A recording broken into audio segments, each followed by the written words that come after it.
Hello and welcome once again on JCTV Zimbabwe. We are live here on Facebook and on YouTube. We are hosting Dr. Musafare Mupanduki, who is a doctor who is resident in the United States of America, was once a lecturer at the University of Zimbabwe, and he's going to be talking to us on a subject that is on his upcoming book called Start Zimbabwe, and there are two other books that he's going to be writing, and he has also written other books that are actually available on Amazon.com. You can go and check them out. But today we want to look at a subject that he was talking about during the week, the subject of the law that was introduced to our country, which is difficult to process, and it is difficult for us to understand, and it is costing us money. And he is talking to us on why we should revert back to the laws that were there before the colonialism. Dr. Musafare, welcome to the program. Yeah. So today you spoke about the Roman law, and you said that it is something that was introduced that we inherited from the Smith government, or from Her Majesty Queen's government. What impact has it made what are the things that you could pick out that these are the things that we could have done better if we had reverted to the laws that were there before colonialism came? See, the point is that there are no Roman or Dutch laws. It is a law that one has to go to university to study law. Yeah. In order to understand the Roman Dutch law. Yes. The majority of the Africans don't understand what it is all about. Yeah. But the thing we should have adopted. We should have introduced our own law, our African law that we had before colonialism. Yeah. And our legal system before colonialism. Yeah. Did not have to send anybody to prison. Yes. And there was not an elaborate hospital that involved a Minister of Justice, Attorney General, Solicitor General, yeah, judges, and all that. yeah. But it's too expensive for the country. So we had actually modernized our own law, our own legal system, that people would understand what it is. Yeah. Because in our laws, yeah, we did not have to send somebody to jail. yes. Person was supposed to pay back. If you stole something, you were supposed to pay back. Yes. If you killed, yes. there was institution of God. Yeah. God meant that you would be paying the relatives of the deceased, the one you killed, for as long as you lived. Okay. For as long as your clan was living, because even if you died, your clan would still have to pay that. So this was quite a big deterrent to murder. That's why we did not have many murder cases. It was once in a while that you hear of a murder case. Yeah. So you talk of the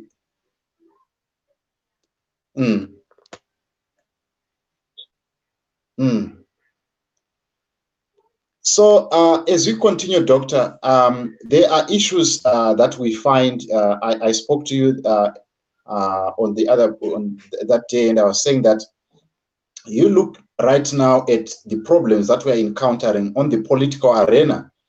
How is this legislature playing a role or playing a part in the quagmire that we find ourselves in as a nation of politics, of bad governance, how would the law that we had back then solve our problems?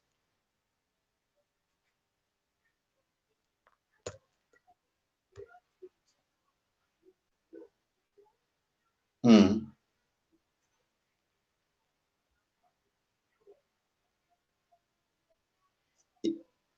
Yeah, what I meant to say was that the legal system that we have today, if we were to you talk of there is the high court, there is the yeah. So yeah, how would that solve our problems that we have right now?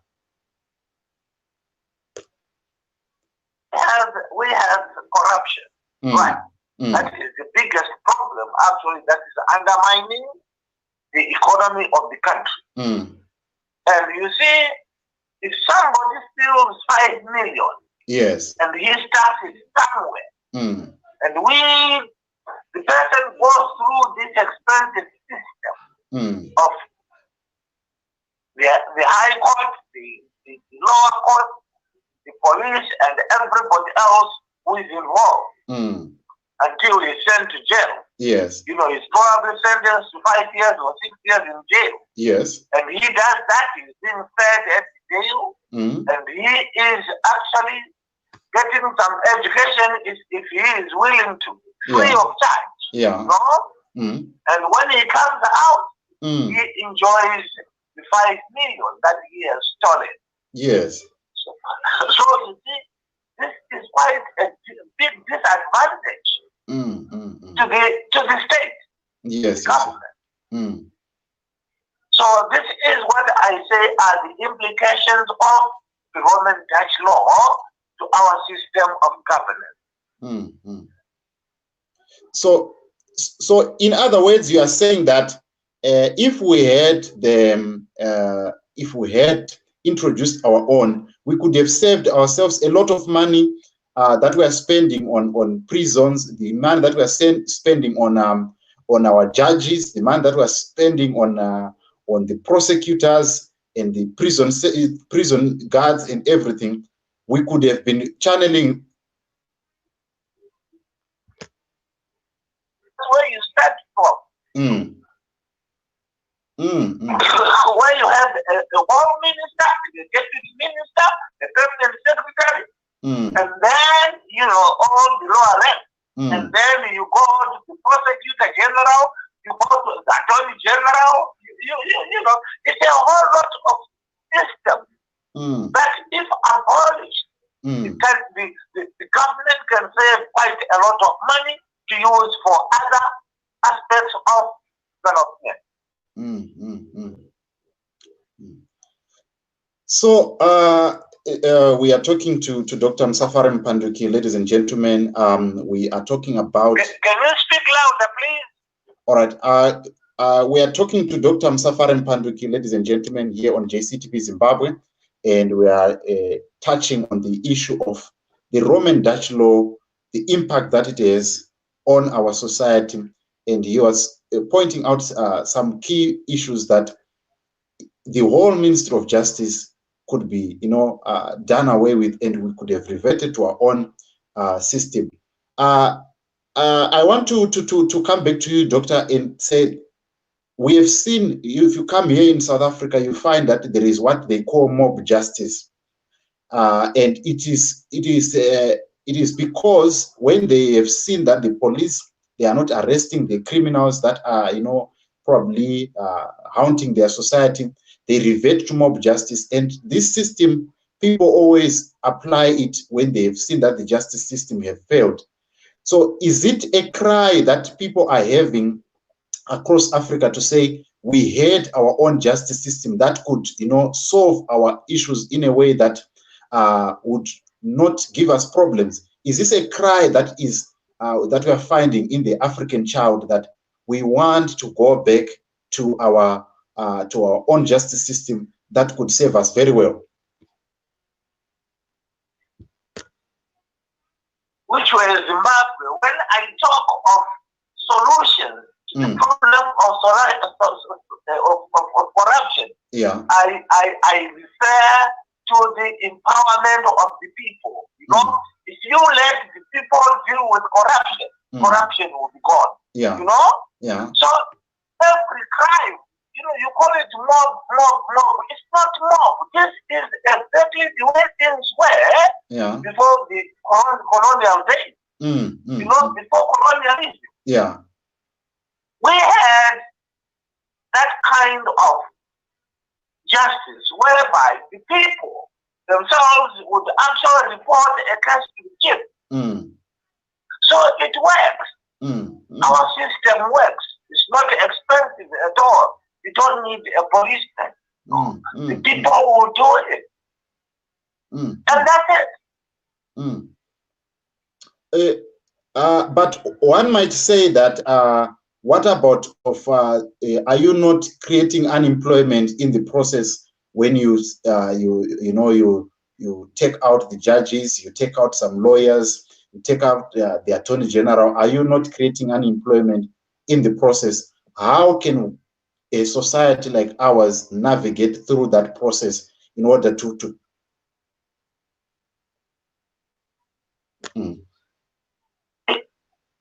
The problem we have is that as independent, the government become the biggest employer in the country. Yeah.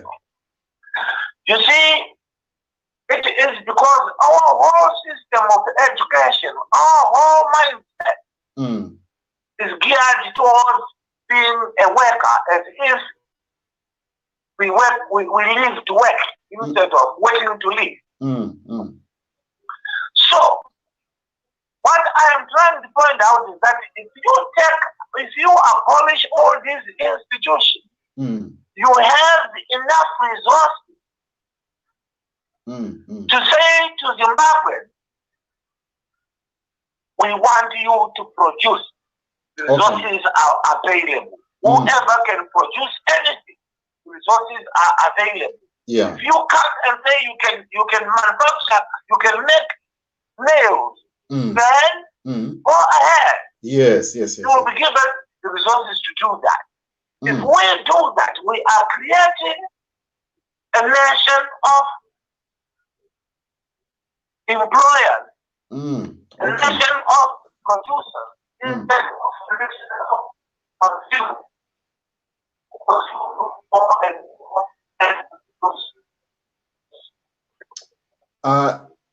Okay. Your line was a bit faint there. Yeah, you were saying something about being workers.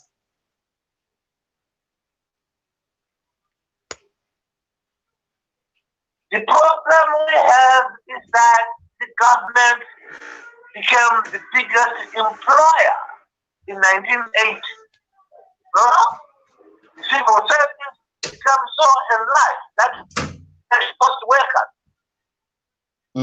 Because the mandate of Zimbabwe is to work for somebody, not to be an employer, but to be not to be an employee, but to be an employer, not to be an employer. So what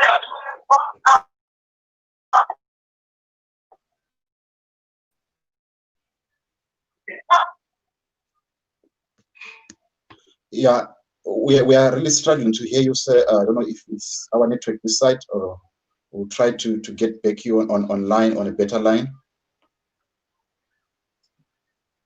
Hello, sir. Yeah, we are struggling to hear. Yeah, now I can hear you. Hello.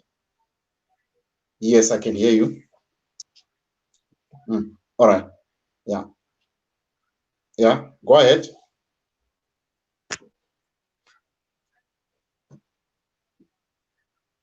Hello. We are struggling to get Dr. Mupanduki there, ladies and gentlemen, on a better line. Let us just, we have to end this broadcast so that we can, we try to establish a better line here. But this is the subject that we want to continue talking about. We are going to continue on this. Hello?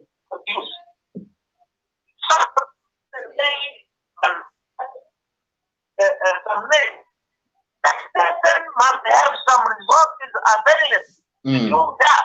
You must open a book head. Yes, yes. For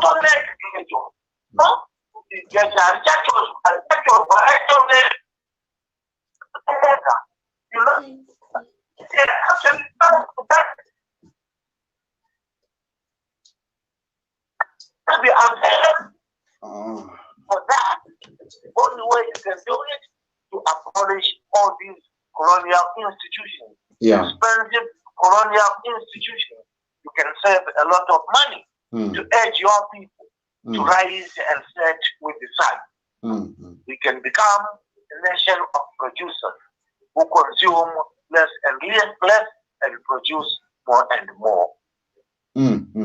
So, say in your view, okay, I wanted to ask, in your view, how can that process begin? Like I was saying that, in your view, how can that process be initiated? Who can initiate that process? Is it the government, or is it us as the citizens of Zimbabwe? Who can initiate that? Let us revert to this system, which is much better, which is much cheaper, which is not a burden to our taxpayers. Who can initiate this process?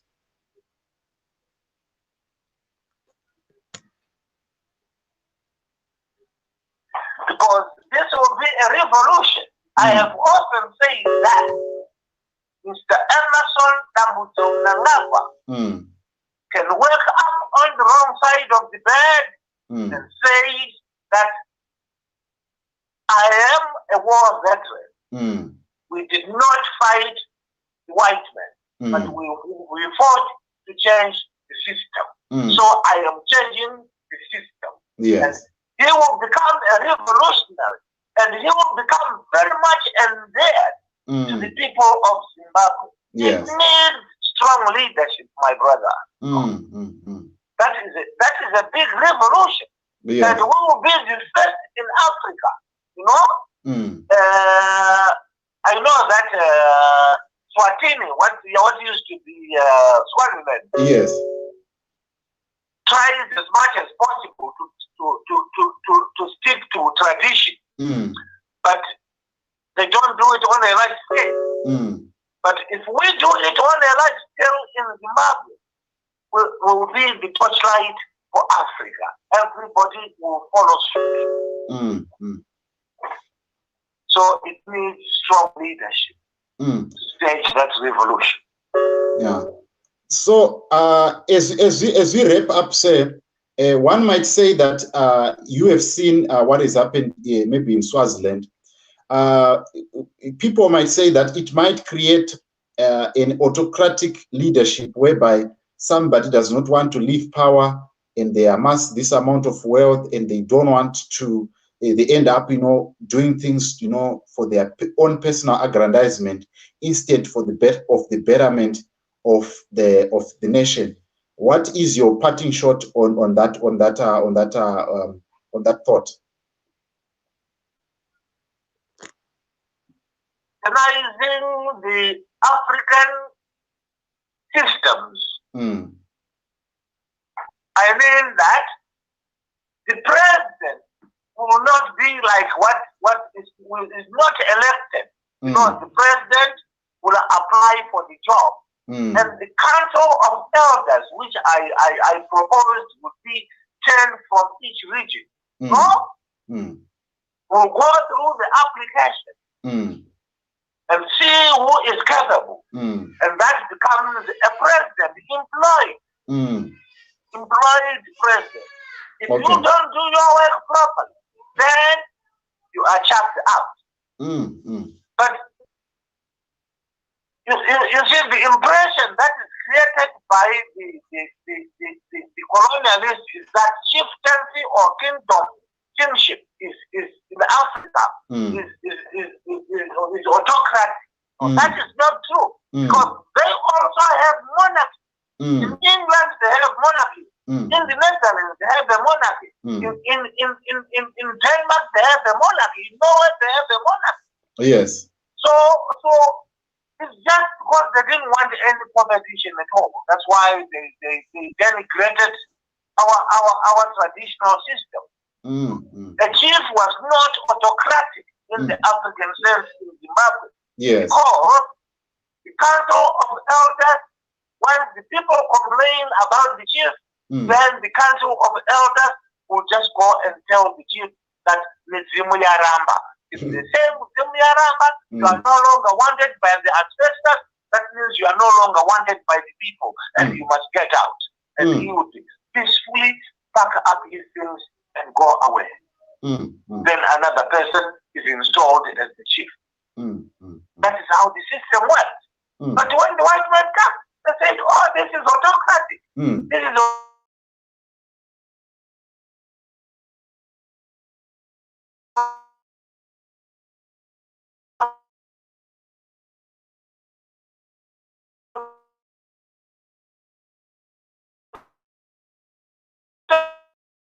autocratic, as if they did, and they still have money. Giving us your insight and your information on how best we can change our, how best we can implement these systems.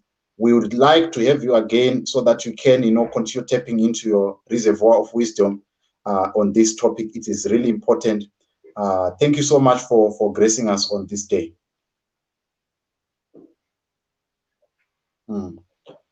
That was Dr. Musafare Mupanduki. You can go and check him out on Facebook, Dr. Musafare Mupanduki, and check out all the books that he has written.